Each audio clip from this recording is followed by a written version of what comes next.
WQAD News 8, this is WQAD This Week. Good morning. It's Sunday, March 19th. Thank you for joining us for News 8 This Week. I'm John Diaz.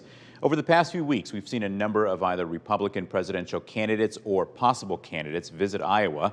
Former President Donald Trump and Florida Governor Ron DeSantis were in the Quad Cities this month. Former UN Ambassador Nikki Haley was in central Iowa.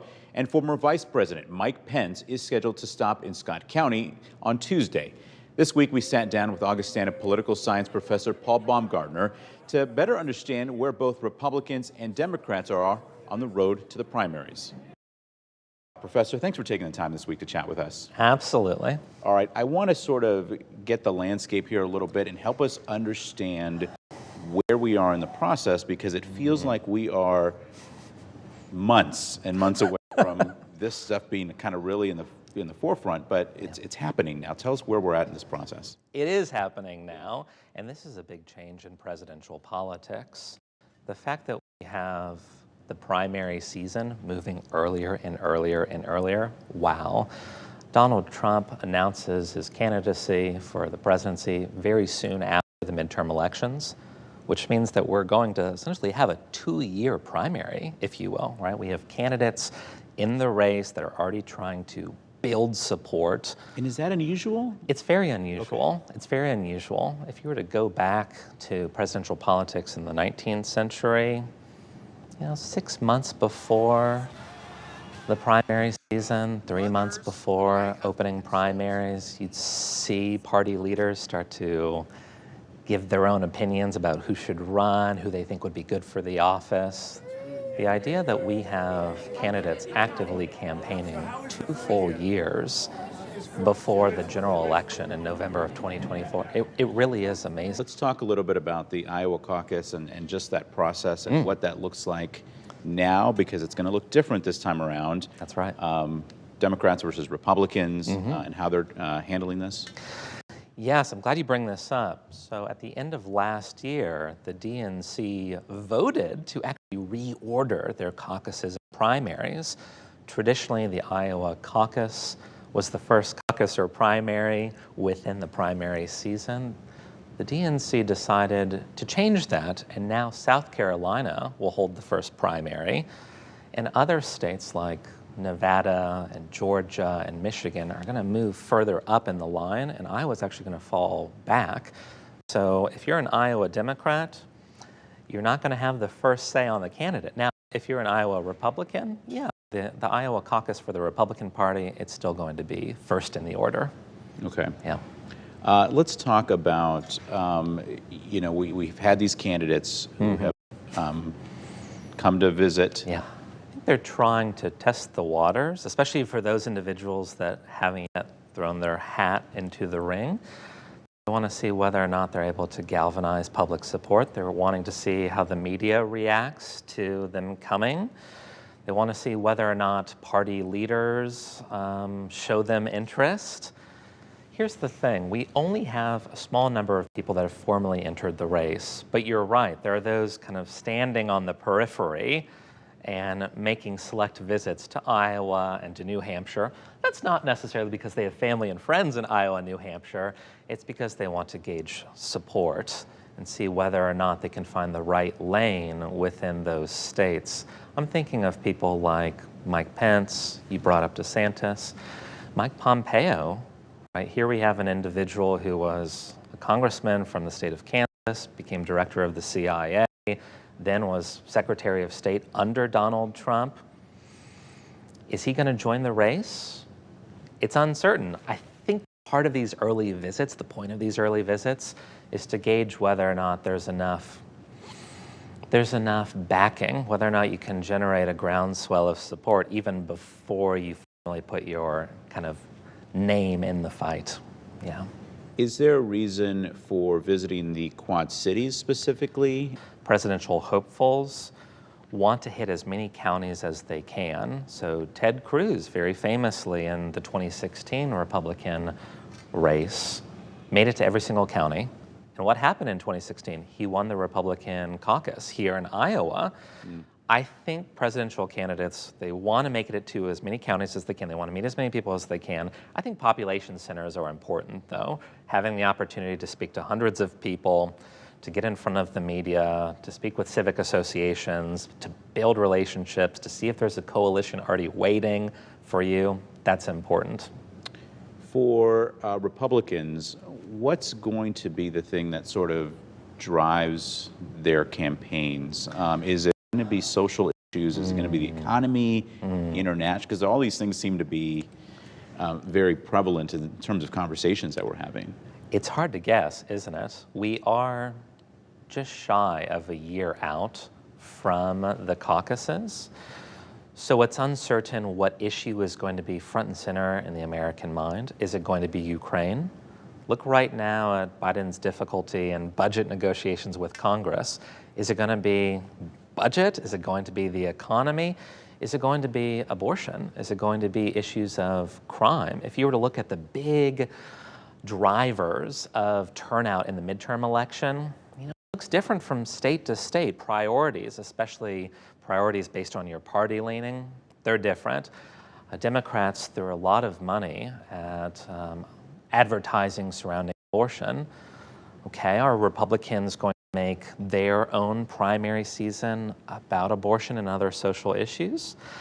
Or is the economy going to be in a position where they think that that's the best way of actually going state by state and winning support? It's unclear yet. It's unclear. Yeah. Let's talk about the Democratic side. We tend to think, okay, this is President Joe Biden's first term. Yep. He might run again, but he hasn't officially said that yet. That's right.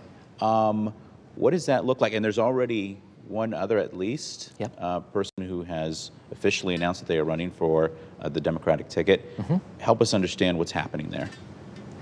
Yes, this is where there's a lot of ambiguity. Traditionally, it is almost a fait accompli. If the incumbent president wants to run for re-election, we don't see too much turmoil within the party come primary season. I think the 2024 Democratic primary season may be a bit different here. There are questions about Joe Biden's age. There are questions about performance in office. If you were to ask me a year ago whether or not we would see multiple challengers, I'd say probably yes. However, it's looking increasingly likely that party leadership is really consolidating around President Biden. I would be interested to see how many legitimate challengers actually throw their hat in the ring. And this is important. It's not just important because we want to know who ends up getting the nomination, but what ends up happening to the nominee after the primary season. I'm reminded of the 1992 primary season. We had an incumbent president, George H.W. Bush, who was running for re-election. And yes, he did receive the Republican nomination, but it was a bitter struggle. We saw Pat Buchanan mount a pretty strong candidacy and expose some weaknesses within the Bush campaign, weaknesses, vulnerabilities that then ended up harming President Bush in the general election. So whether or not there's going to be a candidate, maybe from the more progressive flank of the party, that pushes Joe Biden, makes him expend resources that he didn't want to expend before the general season, that's something I'd want to keep my eye on. Yeah. Last question for you. You spend your life studying this and teaching this. What are you watching for, almost from a historical standpoint, right now that we might be talking about years down the line?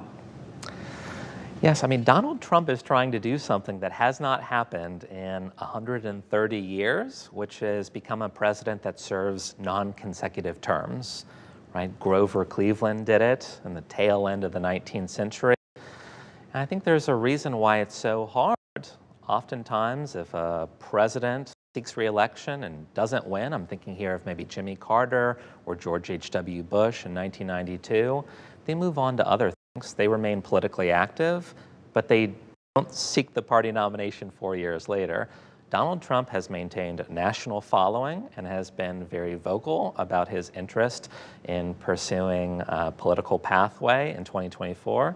He declared his nomination. He still has a very strong base. I think many people view him as a front runner moving into the primary season. Historically, this would be an anomaly. It to be an anomaly. Things have changed since the party system of the late 19th century. It's really hard for a candidate to maintain dominance within their party for several years, especially when they're out of office. But he's like been campaigning this whole time, it seems like. He has. He's stayed on the national radar, right? He's been active even during the midterm races. He provided his endorsements. He provided support for certain candidates.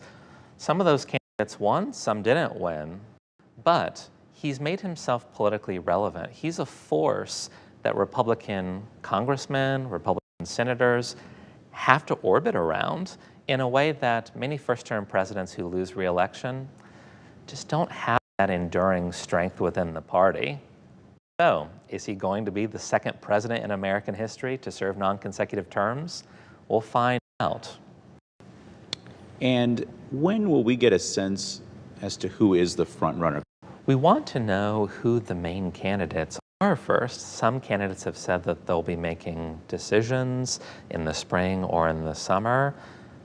Donors are waiting. Party leadership is waiting for key figures to either back out or to jump in.